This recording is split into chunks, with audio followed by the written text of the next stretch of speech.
Spiderman, Spiderman does whatever the spider can, because today in this review I'm going to be reviewing for you your friendly neighbourhood Spiderman. Hello, welcome back to James Ramen Reviews for yet another episode.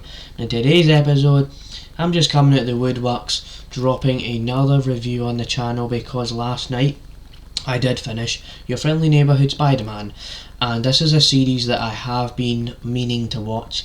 As you know, the trailer, actually, for a bit of context here, right, the trailer really did entice me. Like, yeah, we need some new Spider-Man content, and I like when animated shows are entertaining and, you know, consumable fun and stuff like that. So seeing all of that happen, just really interested to see what they can do with the Spider-Man universe and just the Spider-Man character in general.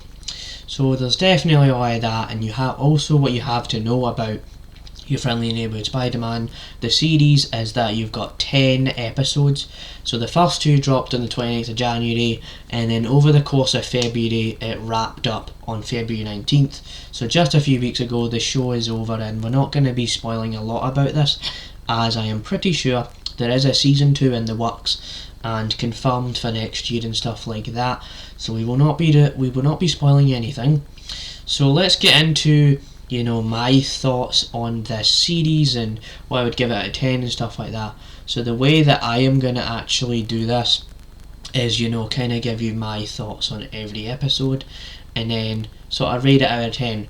So honestly, with Your Friendly Neighbourhood Spider-Man, I just feel like every single episode kept stepping up the game, if you know what I mean. Like, the first two episodes, they really set up the stuff nicely, and then every passing episode you learn a little bit more about what's really going on with Spider-Man and his sort of context here, where, you know, he's in high school, he's got all these problems to deal with, and there is a certain point where you think that, you know, it's a typical Spider-Man story, or it's you know, Uncle Ben died again or whatever. But this time, you know, without spoiling it, because I'm pretty sure this was in the trailer, but you do get to see, you know, Peter Parker really take on this idea that, you know, Norman Osborn is actually his mentor, and he's going to give him this apprenticeship, and he's going to succeed in the world, and he's going to do the goodness and do the good for the world and stuff like that. So that was really good about it. Also,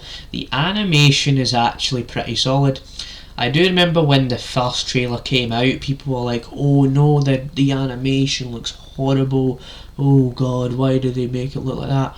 But when you watch the show, it just fits the comic book style, and it really does do that. And I also just think the voice acting is pretty entertaining, and the person who voices, you know, Spider-Man or Peter Parker, you know, both of those, really nails it. You know, he sounds like a teenager, he actually sounds like what a Spider-Man slash Peter Parker character would actually sound like.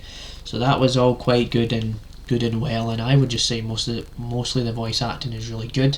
And also the opening theme song, Here Comes the Spider-Man, Here Comes the Spider-Man. So they used the old one, but then they actually changed it to where you could actually feel like there's a rap song. So it's catchy, it's kind of interesting, and then it gives you that time to just, you know, flick through Disney Plus, pick the next episode and keep on watching.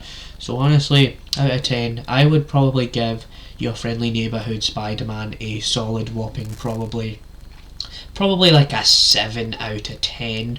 You know, I really do enjoy this series. It's not perfect.